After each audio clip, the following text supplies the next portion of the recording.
Welcome to Vivaswan Educational Foundation, your gateway to success. Explore classes in UPSC, Defense, WBCS, Combined Course, CAT, CLAT, and many more. Subscribe now for expert guidance and quality education.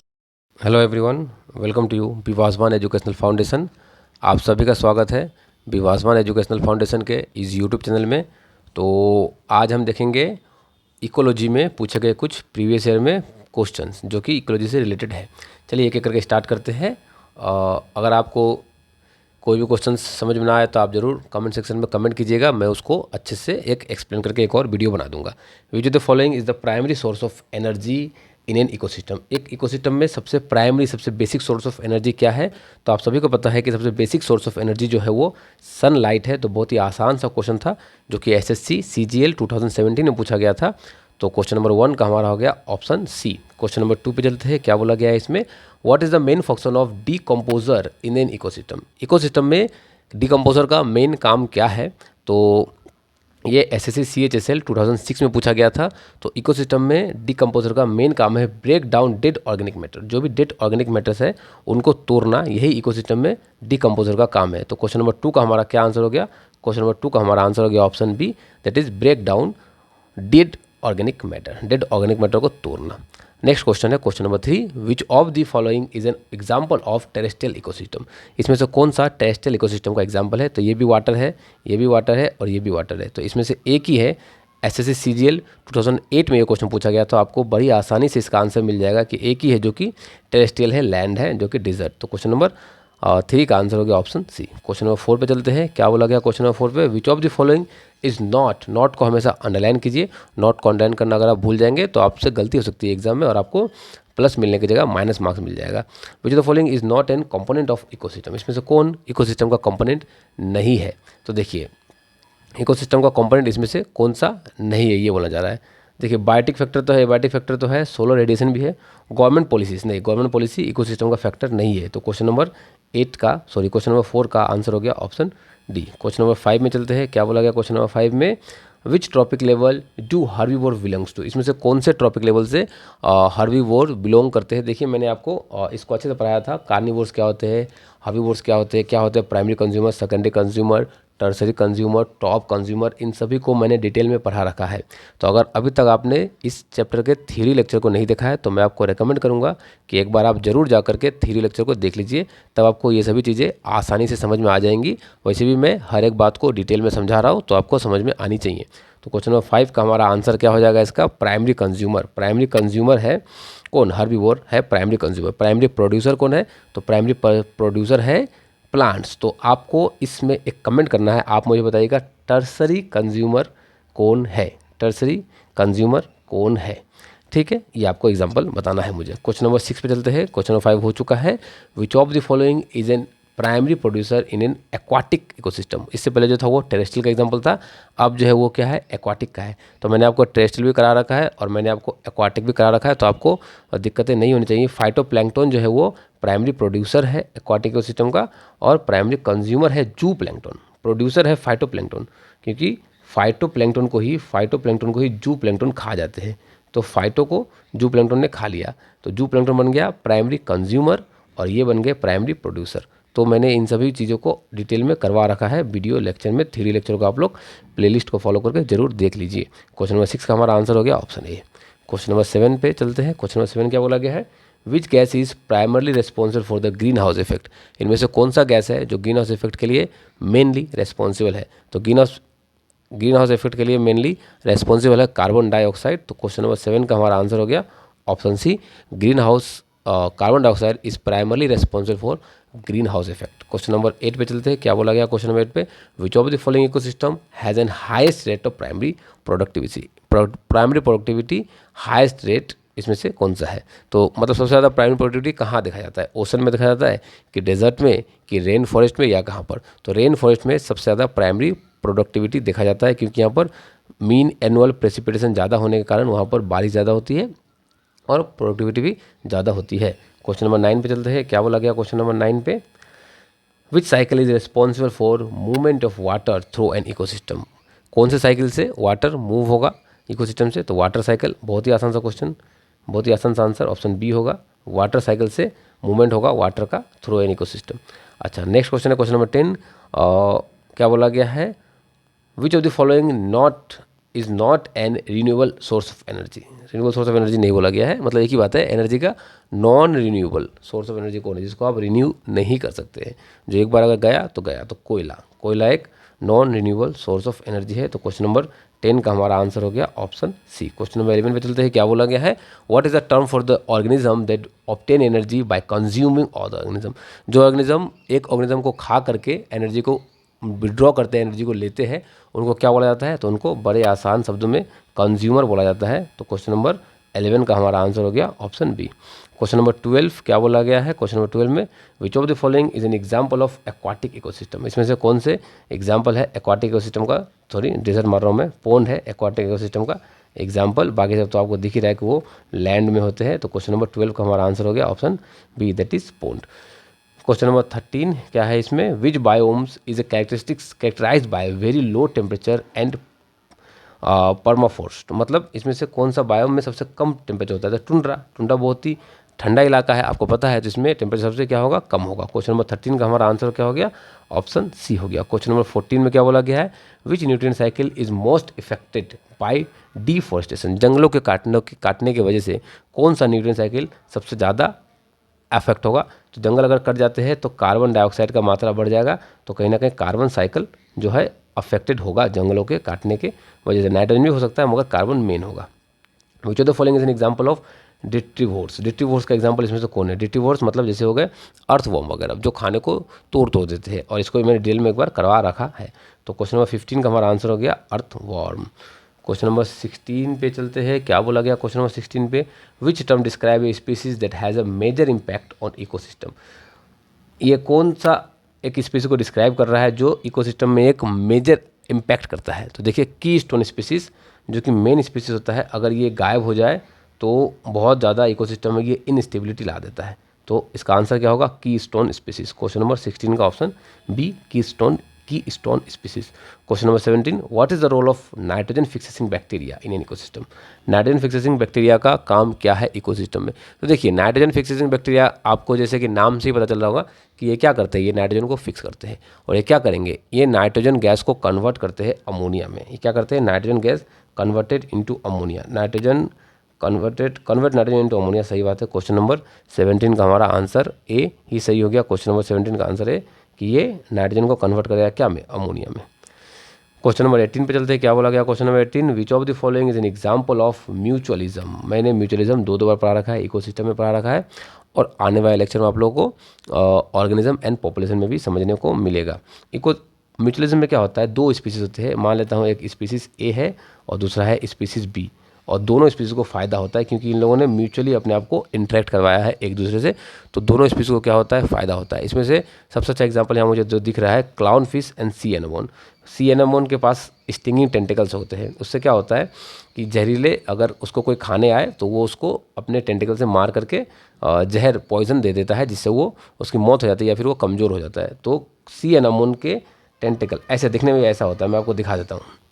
तो ऐसा होता है सी एनामोन दिखने में कुछ, तो इसके पास ये स्टिंगिंग टेंटिकल होते हैं, और इस टेंटिकल के पास जहरीला मतलब पॉइजन टाइप का होता है, और इसके नीचे में इस तरह से क्लाउन फिश आकर छुप जाते हैं। तो इससे क्या हुआ, क्लाउन फिश को प्रोटेक्शन मिल गया, इसका एक आंसर। तो क्लाउन फिश को क्या मिल गया, प्रोटेक्शन। तो क्वेश्चन नंबर 18 का हमारा आंसर क्या हो गया, क्वेश्चन नंबर 18 का हमारा आंसर हो गया ऑप्शन बी। क्वेश्चन नंबर 19 पे चलते हैं। क्या बोला गया क्वेश्चन नंबर 19 पे, चलिए एक एक करके पढ़ते हैं और चीज़ों को समझते हैं। Which type of succession occurs in the nearly form volcanic island. देखिए नियरली फॉर्म वॉल्केनिक आइलैंड में जो सक्सेशन होगा, अभी नियरली मतलब न्यूली है, सॉरी नियरली बोल रहा हूँ, न्यूली नया नया बना है, तो उसमें जो होगा वो प्राइमरी सक्सेशन होगा। और अगर एक बार किसी एक इलाके में मान लीजिए कि ऑर्गेनिज्म रहते थे, एनिमल्स रहते थे, वहाँ पर अगर दोबारा से सक्सेशन होगा तो वो सेकेंडरी होगा, वरना जो है वो क्या होगा, प्राइमरी होगा। तो क्वेश्चन नंबर 20 में क्या बोला गया है, क्वेश्चन नंबर 20 में बोला गया है, which part of the ecosystem does the food web represent. कौन सा इकोसिस्टम का पार्ट फूड वेव को रिप्रेजेंट करता है। तो यहाँ पर जो मुझे दिख रहा है कि एनर्जी फ्लो ही है जो कि फूड वेव को रिप्रेजेंट करता है। तो क्वेश्चन नंबर 20 का हमारा आंसर हो गया ऑप्शन ए। क्वेश्चन नंबर 21 पे चलते हैं। Which of the following is A limiting factor in an ecosystem. इसमें से कौन सा लिमिटिंग फैक्टर है एक इकोसिस्टम के लिए। इकोसिस्टम के लिए लिमिटिंग फैक्टर क्या है, सनलाइट भी कुछ हद तक लिमिटिंग तो है, सॉइल न्यूट्रिएंट लिमिटिंग है, वाटर अवेलेबिलिटी भी ऑफकोर्स लिमिटेड है, तो ऑल ऑफ द अबव हमारा आंसर हो जाएगा कि ये सभी क्या है, एक लिमिटिंग फैक्टर है एक इकोसिस्टम के लिए। क्वेश्चन नंबर 21 का ऑप्शन डी हो गया। क्वेश्चन 21 का मैंने डी मारा है, ठीक है। Question number 22, what is the term for the total amount of living material in an ecosystem. एक इकोसिस्टम में जो पूरा लिविंग मटेरियल का जो अमाउंट है, कितना केजी में या कुछ भी अमाउंट उसको हम लोग निकाल सकते हैं, उसको बायोमास बोला जाता है। Total amount of living material उसको क्या बोला जाता है, बायोमास। तो क्वेश्चन नंबर 22 का हमारा आंसर हो गया option A. Question number 23, which of the following is not, इसमें से कौन सा ग्रीन हाउस गैस नहीं है, इसमें से कौन सा ग्रीन हाउस गैस नहीं है। मीथेन तो है, कार्बन डाइऑक्साइड भी है, नाइट्रस ऑक्साइड भी है, ऑक्सीजन कभी भी ग्रीन हाउस गैस नहीं है। तो क्वेश्चन नंबर 23 का हमारा आंसर हो गया option B. Question number 24, what percentage of energy is typically transform from one trophic level to other trophic level. मतलब देखिए, एक ट्रॉपिक लेवल मतलब बकरी टाइगर ने, मान लीजिए कि टाइगर ने गॉट को खाया, तो कितना टाइगर ने गॉट को खाया, तो गॉट पे अगर 100% एनर्जी है, या मैं बोलता हूँ कि 1000 जूल एनर्जी है, तो इसको वहाँ से 100 जूल एनर्जी ही मिलेगा। तो कितना परसेंट ट्रांसफ़र हुआ, तो 10% एनर्जी ही एक ट्रॉपिक लेवल से, ये एक ट्रॉपिक लेवल है, यहाँ से यहाँ तक 10% एनर्जी का ही ट्रांसफ़र हो पाता है। तो ये मैंने आपको डिटेल में करा रखा है कि कितना परसेंट एनर्जी का ट्रांसफ़र हो पाता है, तो 10% एनर्जी का ही ट्रांसफ़र हो पाता है। तो क्वेश्चन नंबर 24 का हमारा आंसर हो गया ऑप्शन सी। मैं यहाँ 10% लिखने वाला था अभी। क्वेश्चन नंबर 24 का आंसर हो गया option C. Question number 25, which of the following human activity has the greatest impact on ecosystem. इसमें से कौन सा ह्यूमन एक्टिविटी ग्रेटेस्ट इम्पैक्ट है इकोसिस्टम में। तो अगर आप जंगलों को काटेंगे, अगर आप डिफॉरेस्टेशन करते हो, तो इकोसिस्टम इनस्टेबल हो जाएगा, और ये एक बहुत बड़ा इम्पैक्ट है ह्यूमन के द्वारा जो किया जाता है साल दर साल, कुछ अपने ग्रीड्स के लिए, अपने लालच के लिए हम लोग करते हैं। Question number 27, which of the following is an example of invasive species. इनमें से कौन सा इन्वेजिव स्पीसीज का एग्जाम्पल है। तो ऐसे क्वेश्चंस लोगों को नॉर्मली याद करके रखने पड़ते हैं। आपको ये क्वेश्चंस मतलब कहीं भी देखने को नहीं मिलेगा, मतलब समझाया नहीं जा सकता इसको, आपको इसको याद रखना पड़ेगा कि वाटर हाइसिंथ जो मुझे दिख रहा है, ये एक इन्वेसिव स्पीसीज है। मतलब ये जहाँ पे भी आता है वहाँ के लोकल स्पीसीज को मार डालता है, तो इसको क्या बोला जाता है, इन्वेसिव स्पीसीज बोला जाता है। क्वेश्चन नंबर 26 का ऑप्शन बी। क्वेश्चन नंबर 27 पे आते हैं, क्या बोला गया है, which layer of the atmosphere contains the ozone layer. इसमें से कौन सा लेयर है एटमॉस्फेयर का जो कि ओजोन लेयर कंटेन करता है। तो बहुत ही आसान क्वेश्चन है, बचपन से पढ़ते आ रहे हैं हम लोग, तो वो है स्ट्रेटोस्फेयर। तो क्वेश्चन नंबर 27 का आंसर हो गया ऑप्शन बी कि स्ट्रेटोस्फेयर के ही पास क्या होते हैं, ओजोन गैस होते हैं, ओजोन लेयर उसको बोला जाता है। Which of the following is an example of secondary consumer. इसमें से कौन सा एग्जाम्पल है सेकेंडरी कंज्यूमर का। अगर आपको अभी भी कॉन्सेप्ट क्लियर नहीं है primary consumer, secondary consumer, primary producer, secondary producer का, तो आप लोग एक बार इकोसिस्टम के थ्योरी लेक्चर को जरूर एक बार देखिए ताकि आपको चीज़ें क्लियर हो जाए। तो क्वेश्चन नंबर 28 में पूछा गया है कि इसमें से कौन सा एग्जाम्पल है सेकेंडरी कंज्यूमर का। तो स्नैक्स जो है एग्जाम्पल है सेकेंडरी कंज्यूमर का। तो क्वेश्चन नंबर 28 का हमारा आंसर हो गया ऑप्शन बी। क्वेश्चन नंबर 27 हो चुका है, हाँ क्वेश्चन 27 हो चुका, ऑप्शन बी था। Question number 28 option C. Question number 29, which ecosystem has the highest biodiversity. कौन से इकोसिस्टम का बायोडाइवर्सिटी सबसे ज़्यादा है। तो देखिए, कोरल रीफ का सबसे ज़्यादा बायोडाइवर्सिटी देखा जाता है। तो आप इसको डायरेक्टली इन क्वेश्चंस को याद रखना पड़ता है और डायरेक्टली भी आप आंसर कर सकते हो। क्वेश्चन नंबर 29 हो चुका है। 30, विच of the following factor determine the carrying capacity of an ecosystem. एक इकोसिस्टम का कैरिंग कैपेसिटी कौन से फैक्टर से डिटरमाइन होता है। एसएससी सीजीएल 2016 में ये क्वेश्चन पूछा गया था। तो फूड की अवेलेबिलिटी भी डिटरमाइन करेगी कैरिंग कैपेसिटी को, वाटर सप्लाई तो ऑफकोर्स करेगा, स्पेस एंड शेल्टर जगह कितना है वो भी डिटरमाइन करेगा। तो ऑल ऑफ द अबव, एक स्पीसीज या एक इकोसिस्टम का जो कैरिंग कैपेसिटी है वो इन बातों से डिटरमाइन होता है। और भी कई बातें हैं मगर यहाँ पर 3 ही दिया रखा है ऑप्शन में, तो हम इन तीनों को ही टिक मारेंगे। Question number 31, which of the following is an example of biotic factor. Biotic मतलब ऐसे फैक्टर जो लिविंग्स है। तो इसमें से कौन सा बायोटिक फैक्टर का एग्जाम्पल है। सनलाइट लिविंग नहीं है, टेम्परेचर लिविंग नहीं है, वाटर लिविंग नहीं है। तो आपको इतना आसानी से आंसर मिल गया कि एक ही फैक्टर है जो कि लिविंग है, जो कि है soil bacteria is an biotic factor of ecosystem. तो बाकी क्या हो गए, तो बाकी ये तीनों क्या हो गए, तो बाकी तीनों हो गए ए बायोटिक फैक्टर। तो बायोटिक फैक्टर क्या होता है, ए बायोटिक फैक्टर क्या होता है, ये भी मैंने थ्योरी लेक्चर में करा रखा है। तो आप लोग जरूर से जरूर एक बार प्लेलिस्ट को फॉलो कीजिए। क्वेश्चन नंबर 32 में क्या बोला गया है, क्वेश्चन नंबर 32 में बोला गया है, what is the main function of producer in an ecosystem. एक इकोसिस्टम में प्रोड्यूसर का मेन फंक्शन क्या है, एसएससी सीजीएल 2018 में ये क्वेश्चन पूछा गया था। तो ये क्या करते हैं, ये सोलर एनर्जी को कन्वर्ट करते हैं केमिकल एनर्जी में। प्रोड्यूसर क्या करते हैं, प्रोड्यूसर जैसे क्या प्लांट सनलाइट को लेकर एक खाना बनाएगा। तो सनलाइट क्या है, सनलाइट एक सोलर एनर्जी है। ये क्या करता है, सोलर एनर्जी है, सनलाइट एक सोलर एनर्जी है जो कन्वर्ट हो जाएगा किस में, खाने में, मतलब केमिकल एनर्जी में। तो प्रोड्यूसर मेनली वही करता है, सोलर एनर्जी को कन्वर्ट करता है खाने वाले एनर्जी में, मतलब केमिकल एनर्जी में। तो क्वेश्चन नंबर 32 का हमारा आंसर हो गया option C, to convert solar energy into chemical energy. Question number 34 क्या बोला गया है, which of the following organism are at the highest trophic level in an food chain. एक फूड चेन में सबसे हाइस्ट ट्रॉपिक लेवल पर किसको रखा जाता है, कंज्यूमर को रखा जाता है। सबसे पहले प्रोड्यूसर, फिर प्राइमरी प्रोड्यूसर, सेकेंडरी कंज्यूमर। इन सभी से ऐसे धीरे धीरे आगे बढ़ते बढ़ते टॉप में जो मिलते हैं उनको क्या बोला जाता है, उनको बोला जाता है टर्शियरी कंज्यूमर। तो क्वेश्चन नंबर 33 का हमारा आंसर हो गया option C, that is tertiary consumer. Question number 34 में क्या बोला गया, which of the following is an example of non biodegradable pollutant. इनमें से कौन सा पोल्यूटेंट है जो कि बायोडिग्रेडेबल नहीं है, बायो मतलब बायोलॉजिकली उसको तोड़ा नहीं जा सकता, उसको गलाया नहीं जा सकता, सराया नहीं जा सकता। तो बहुत ही खतरनाक है प्लास्टिक, जो कि नॉन बायोडिग्रेडेबल है। इसको हमें कम से कम यूज़ करना चाहिए, मगर फिर भी लोग काफ़ी यूज़ करते हैं एज ए पैकेजिंग मटेरियल के रूप में। क्वेश्चन नंबर 35 में चलते हैं, क्या बोला गया क्वेश्चन नंबर 35 में। काफ़ी फास्ट हो गया सभी क्वेश्चंस, चलिए फास्ट हो गया तो आप इनको ज़रूर देखिए और अपने फ्रेंड्स में भी शेयर कीजिए, क्योंकि बहुत जल्दी मैंने काफ़ी कंटेंट्स करवा दिया है आपको।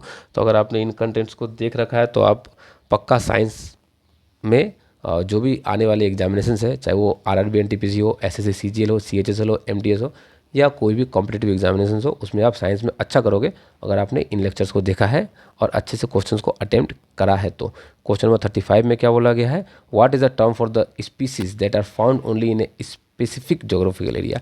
ऐसे स्पीसीज को क्या बोला जाएगा जो एक स्पेसिफिक जोग्राफिकल एरिया में रहते हैं, इंटायर वर्ल्ड में, थ्रू आउट द वर्ल्ड में नहीं पाए जाते हैं। तो ऐसे स्पीसीज को हम लोग एक नैरो जोग्राफिकल एरिया में रहते हैं, तो उनको हम लोग बोलते हैं एंडेमिक स्पीसीज बोला जाता है। तो क्वेश्चन नंबर 35 का हमारा आंसर हो गया option B, that is endemic species. Question number 36 क्या बोला गया, क्वेश्चन 36 में which of the following is an example of ecological pyramids. इसमें से कौन सा इकोलॉजिकल पिरामिड का एग्जाम्पल है। तो energy, pyramid of energy, pyramid of biomass, pyramid of number सभी है। तो ऑप्शन डी होगा क्वेश्चन नंबर 36 का, कि इकोलॉजिकल पिरामिड के एग्जाम्पल जो है ये सभी इसमें से इकोलॉजिकल पिरामिड्स के एग्जाम्पल्स में आते हैं। तो क्वेश्चन नंबर 36 का हमारा आंसर हो गया option D. Question number 37, which of the following is an example of natural ecosystem. इसमें से कौन सा नेचुरल इकोसिस्टम का एग्जाम्पल है। तो एक्वेरियम तो हम बनाते हैं खुद से, गार्डन भी हम बनाते हैं, तो ये सब मैन मेड इकोसिस्टम का एग्जाम्पल है। खेती की जो ज़मीन होती है या जो फील्ड होता है उसको भी हम ही लोग बनाते हैं खुद से, तो ये भी एक मेन मेड का एग्जाम्पल है। तो फॉरेस्ट को हम लोग कभी नहीं बना सकते, आर्टिफिशियल फॉरेस्ट होते भी है, मगर मेनली फॉरेस्ट क्या होते हैं और नेचर के द्वारा बनाया जाता है। तो ये एक नेचुरल इकोसिस्टम का ही एग्जाम्पल कहलाएगा। तो क्वेश्चन नंबर 37 का हमारा आंसर हो गया ऑप्शन सी। क्वेश्चन नंबर 38 में क्या बोला गया, which of the following best describe bio magnification. Bio magnification क्या होता है, बहुत ही ब्यूटीफुल चीज़ है बायो मैग्निफिकेशन। मैंने इसको डिटेल में करा रखा है, आप लोग जरूर एक बार वीडियो को देखिएगा, मैं आपको समझाता हूँ। अगर आप लोग बायो मैग्निफिकेशन के बारे में और डिटेल में जानना चाहते हो तो आप लोग कमेंट कीजिए बायो मैग्निफिकेशन। अगर आप कमेंट करेंगे बायो मैग्निफिकेशन तो मैं ज़रूर एक पर्टिकुलर 1-2-4 मिनट का वीडियो ज़रूर लाऊंगा बायो मैग्निफिकेशन के ऊपर, जिससे कि आपकी बायो मैग्निफिकेशन और इकोसिस्टम की कॉन्सेप्ट्स और ज़्यादा क्लियर हो जाएगा और आपको आसानी होगी चीज़ों को समझने में। तो देखिए बायो मैग्निफिकेशन मतलब क्या होता है, ऐसे सब्सटेंस जो कि ऑर्गेनिज्म के बॉडी में है, वो टॉक्सिक सब्सटेंस है, उनका कंसंट्रेशन दर बाय दर एक स्टेप बाय स्टेप बढ़ते जाता है, तो उनको हम लोग बोलते हैं बायो मैग्निफिकेशन। इसको मैं डिटेल में करवाऊंगा अगर आप लोगों ने कमेंट किया तो यहाँ पर मोस्ट अप्रोप्रिएट आंसर मुझे दिख रहा है option B, increase in the concentration of toxic substance in higher trophic level. मतलब जैसे जैसे ट्रॉपिक लेवल्स बढ़ते हैं कंसंट्रेशन बढ़ता जाएगा टॉक्सिक सब्सटेंस का। तो क्वेश्चन नंबर 38 का हमारा आंसर हो गया option B, that is increase in the concentration of toxic substance in higher trophic level. Question number 38 पे चलते हैं, 39 पे चलते हैं।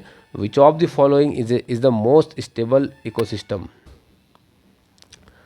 Which of the following is a most stable ecosystem. सबसे स्टेबल इकोसिस्टम इसमें से कौन सा है जहाँ पर चहलकदमी कम होती है। तो कहीं ना कहीं हम लोग बोल सकते हैं कि ओशन में ही हमारा राज उतना ज़्यादा नहीं चलता है, क्योंकि बहुत डीप है, बहुत लंबा चौड़ा है, तो हम लोग अभी तक पूरा उसे समझ नहीं पाए हैं। तो क्वेश्चन नंबर 39 का हमारा आंसर हो गया option B. Question number 40, what is the term for the area where an organism live and interact with the surrounding.